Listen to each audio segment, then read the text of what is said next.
So the dev blog season has officially begun, and with it comes something that I'm very sure many of you, and I mean many of you at Top Tier, have been looking forward to, or maybe it's something you're going to be fearing. And that really comes down to how you play at Top Tier. Are you the Kaz player or are you the tanker? Well, I guess we're going to find out in maybe not this video in particular, because this is going to be a talking head one, but maybe in the next major update. But with that being said, welcome back to yet another talking head video. Now, seeing that it is the dev blog season, I'm going to be doing a lot of news and updates video, so keep those notifications on because you're going to want to see these. Now, I'd like to know, and I'm being genuine when I ask this question, are you a Kaz player or are you a dedicated tanker? I would really love to know in the comment section, because if you've been playing at Top Tier, or perhaps you haven't been playing at Top Tier as of late because of said issues, right now 13.0, which is the new true Top Tier, has been riddled with Kaz capable aircraft. Now that could be a good thing if you like those, or it could be a bad thing if you're a tanker like myself, and which is, you know, kind of ironic because I do like to play Kaz very much. But even I can fully understand that right now Kaz is incredibly overbearing. You have multiple platforms with hammers, brimstones, 38 MTs, with the seeker head that apparently didn't exist. I don't know how true that is. And then you have, of course, the worst of the bunch, the Maverick missiles. Now, don't tell me that they're good, because they're not. And I'm sorry, my F-18 players out there, you guys really don't get all the fun. But now, Gaijin is bringing in something, a new platform, and I'm talking brand spanking new, to counter those short range or even medium range Kaz capable aircraft. And that's what we're going to be talking about in this video. The brand new ELDE, I don't know how to say its name, 98 missile trolley. Now, if you've been paying attention to any bit of the news over the last couple of weeks, Gaijin already made a mention of this type of vehicle. Not this one in particular. I believe it was a Chinese variant that's going to be coming pretty soon. They made a mention of the new Iris-T systems, which will allow us to really take better control of GRB. Because yes, the VT-1 does exist. The Pantsir's missile exists, as well as the ADATs. But let's be honest here, those things, they're very easy to dodge. In fact, so much so that I actively bully them using my brimstones found on my Typhoons, my Rafales using the hammers. Oh yeah, to say they're fun to fight might be a bit of an understatement, at least for me. This, however, may change that up quite a bit. Let's read into this, shall we? It does have the Iris-T missile system, long-range detection, unique layout. We all know the whole sales pitch Gaijin likes to do with these dev blogs, but I want to read into this really quick. Let's first talk about the most important thing on this new vehicle, which are the missiles. The ELDE 98 is equipped with a phased array radar. Please don't ask me what that means, because I don't understand radar as a whole, with the Iris-T missiles themselves having a launch range of about 10 to 12 kilometers with an altitude reach of up to 5, or about 5. That right here makes for a very important topic that I want to go into, because let's be honest here. This missile is going to be an amalgamation of 3 types in the game, at least in my opinion from what I read. It's basically going to be a souped up variant of what you would find with both the Strela as well as the Type 81, with a little bit of R73 sprinkled in it, because the Iris-T actually stands for Infrared Imaging System Tail Thrust Vector Controlled, or I believe that's a later version of it. And there are different variants that can also be mounted on fixed-wing aircraft, which, if that were to come in, it would be pretty insane. But I'm pretty sure we had a different version, or we have one right now for the Russians. I forget the name. The ET missile, was it?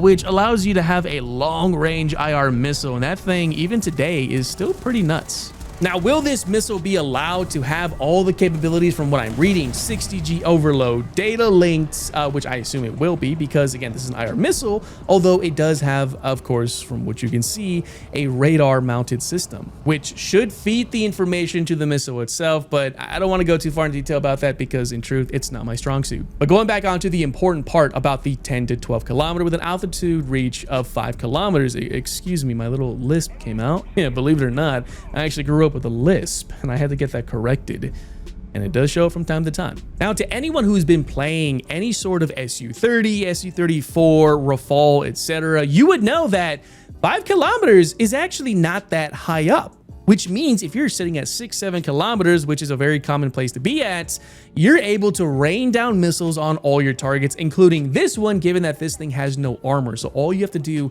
is splash damage it and you kill it. But here's the thing. If you are within that 5 kilometers, which happens to be quite a few players, you'd be amazed how many times Su-30s get in real close.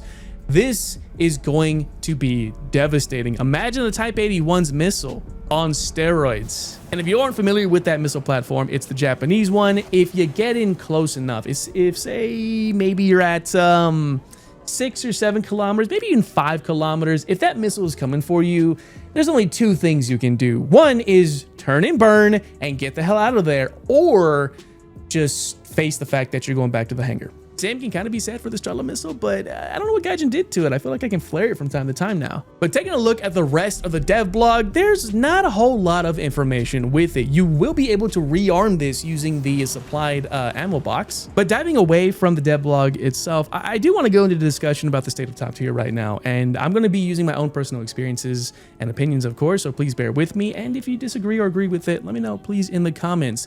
Right now, top tier is a complete mess. In fact, so much so that I have been actively avoiding top tier. I play mostly at 11.7 nowadays. And yes, I know I've been playing with those premiums, those clickbaits, those Panzer battalions, blah, blah, blah. But the reason for that is I can actually play with my tanks. I'm able to fight with my Leopards quite easily, my Leclercs, etc. Even at 12.7, which does see frequent down tiers to 11.7. And unfortunately, because of that change to 13.0, the queue time sitting for it is kind of rough right now. I sit on average anywhere between 30 to even 5 minutes, 30 seconds to 5 minutes, excuse me. And it really depends on the hour of the day. Because let's be honest here, all right? As a tanker, as a CAS player myself, who likes to get hit by a 38 MT, which is a guaranteed kill pretty much? And not only that, you have 2 different platforms, in fact 3, but we'll just say 2 for the time being, that have completely different spawn points, which allows you to bring out up to 12 38 MTs. Now, when it comes to brimstones, I fully understand that, but here's the thing about those.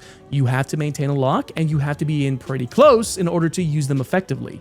Now, I'm not saying it's not entirely doable, but let's be honest here. They're a lot difficult to use compared to the Fire and Forget 38 MTs. And I would lump in the Maverick missiles, as I said earlier, but let's be honest here. Maverick missiles are garbage. You can't convince me otherwise. There's no skill issue on how to use them or not. They either work or they don't. If you aren't familiar with them, it's literally a coin toss. And yes, the obvious answer is, why don't you play as PAA? Well, obviously enough, they're not the most efficient, given that even I dogfight those quite regularly. And in fact, I enjoy fighting them very much because they're very easy to knock out, but it really depends on the player, of course, which doesn't happen to be too many of them. Also, on a side note, did you know that the F4 Phantom can actually use the Iris-T?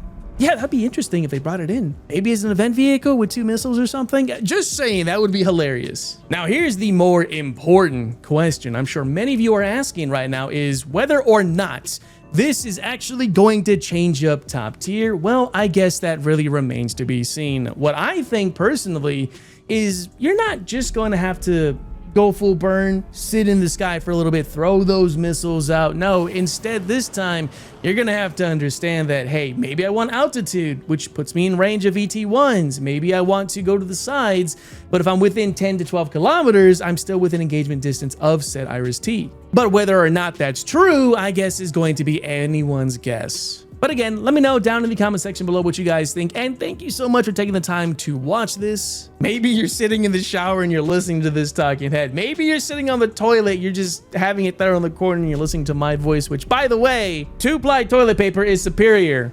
No ifs, ands, or buts, all right? No pun intended. And one more thing, you can rest assured that once the dev server comes in, I'm going to be covering this thing in pure detail, test videos. Oh yeah, I'm excited. I really am. So with that being said, guys, again, thank you so much. And I will see you not only in the next video or even the streams, but most certainly in the new, hopefully sort of CAS-free top tier environment. Maybe, just maybe. See you next time.